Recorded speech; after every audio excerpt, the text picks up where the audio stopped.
Hello friends, very good afternoon. कैसे हैं आप सब? होप आप सब अच्छे होंगे। जैसा कि आप सबको पता ही है, हमारी ऑर्गेनाइजेशनल बिहेवियर की सीरीज़ चल रही है, जिसमें कि हम बेसिकली चैप्टर 4 का पर्सनालिटी का मतलब समझ चुके हैं। आज हम देखेंगे पर्सनालिटी की कौन कौन सी थ्योरीज होती है, पर्सनालिटीज़ थ्योरीज। आइए देख लेते हैं। बेसिकली 4 थ्योरीज होती है: psycho analytic theory, socio psychological theory, trait theory और सेल्फ थ्योरी। तो आइए इनको डिटेल में पढ़ लेते हैं कि सारी थ्योरी का क्या मतलब है। देखिए, फर्स्ट है psycho analytical theory of personality. तो आइए देख लेते हैं क्या है। It is the personality theory which is based on the notion that an individual gets motivated more by unseen forces that are control by the conscious and the rational thought. देखिए, psycho analytical theory personality की ऐसी theory है जिसमें कि ये बताया गया है कि जो एक इंडिविजुअल है, जो एक वर्कर्स है, उसको हम लोग मोटिवेट ऐसे चीज़ों से कर सकते हैं जो कि अनसीन हो, जिसको कि हम लोग देख नहीं सकते हैं। अब जैसे देखिए, एक हमारे राइटर है अकॉर्डिंग टू सिगमंड फ्रॉइड। इनके हिसाब से साइको एनालिटिकल थ्योरी का मतलब क्या होता है? The human behaviour is formed through an interaction between 3 components of the mind. इनके हिसाब से ह्यूमन बिहेवियर जो है वो 3 चीज़ों से इंटरेक्ट होकर बनता है। उसका है ego, ID and super ego. देखिए, आईडी मतलब आई वॉन्ट दिस, मतलब ऐसा उसके पास उसका बिहेवियर है जैसे आई वॉन्ट दिस, उसको वो चीज़ चाहिए। ठीक है।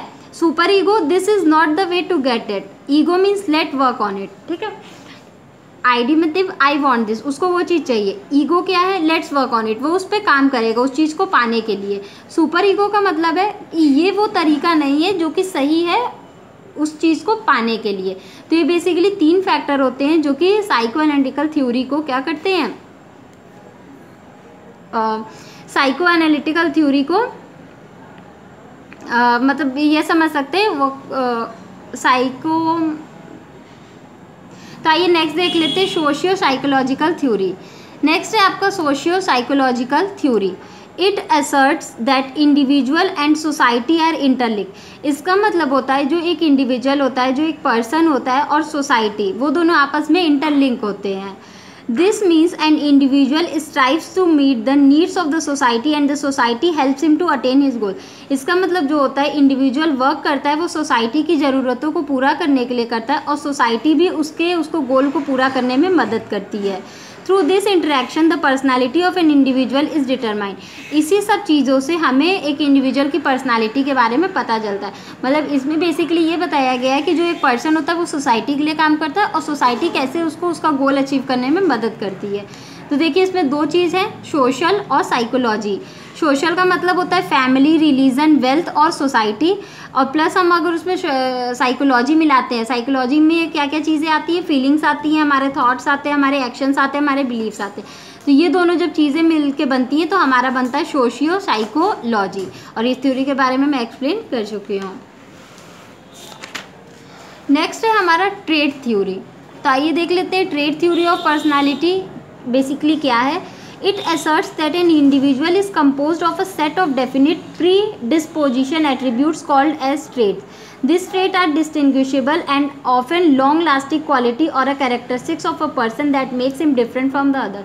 ट्रेट थ्योरी में ये बताया गया है कि जो एक इंडिविजुअल है वो बहुत सारी ऐसी चीज़ों से मिलके बना है जिस चीज़ों को हम लोग क्या बोलते हैं, ट्रेट। अब देखिए, ट्रेट में ऐसी सारी चीज़ें आती हैं जो उस पर्सन को दूसरे पर्सन से अलग बनाती है। मतलब वो सारी क्वालिटी एक पर्सन में होना जो उसको दूसरे से अलग डिनोट करती है। तो वो सारी चीज़ें क्या होती हैं, ट्रेट थ्योरी में आती हैं। नेक्स्ट है और लास्ट है आपका self theory. Self theory of personality में क्या बोला गया है? It emphasises on the set of perceptions an individual has for himself and the perception for the relationship he has with others and the other aspects of life. Self theory में बोला गया है कि एक इंडिविजुअल क्या होता है, वो खुद के लिए वर्क करता है और दूसरों के लिए जिसके साथ उसका रिलेशन है। अब जैसे कुछ फैक्टर्स भी होते हैं सेल्फ थ्योरी के, जैसे सेल्फ इमेज, वो अपना सेल्फ इमेज क्रिएट करना चाहता है, अच्छा इमेज क्रिएट करना चाहता है। नेक्स्ट है आइडल सेल्फ, वो किसी का आइडल बनना चाहता है। नेक्स्ट है लुकिंग ग्लास सेल्फ और फिर रियल सेल्फ। ये बेसिकली 4 फैक्टर्स होते हैं हमारे सेल्फ थ्योरी के। ये इसको डिटेल में पढ़ना बहुत ज़्यादा इंपॉर्टेंट नहीं है, एग्जाम में डिटेल में नहीं पूछता है। ठीक है। तो ये बेसिकली हमारे 4 थ्योरी होते हैं पर्सनालिटी के। तो होप आपको ये वीडियो समझ में आया होगा। अगर फिर भी कहीं कोई प्रॉब्लम है तो आप मुझे कमेंट सेक्शन में कमेंट करके पूछ सकते हैं। Thank you so much. Please like, subscribe and share my channel. किसी को भी नोट्स चाहिए तो मेरा डिस्क्रिप्शन बॉक्स चेक कर सकता है। Thank you.